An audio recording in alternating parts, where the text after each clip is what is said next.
আসলে ওর যা বুদ্ধি সবই তো ওই পেটে জমা হয়ে গেছে মহারাজ, মাথা অবধি পৌঁছাচ্ছেই না।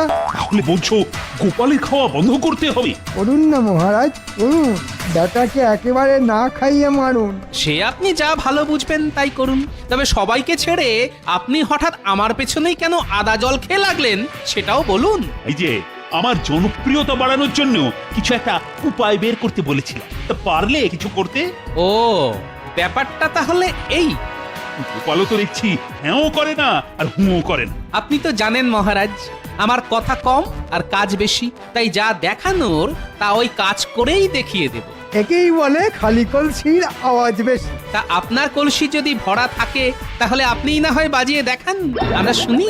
হ্যাঁ হ্যাঁ, সেই ভালো। মন্ত্রী, তুমি না হয় কিছু একটা করো। সে তো করবোই মহারাজ, মন্ত্রী হিসেবে আমারও তো একটা কর্তব্য আছে নাকি? হ্যাঁ, বেশ, তুমি কি করো এখন সেটাই দেখি।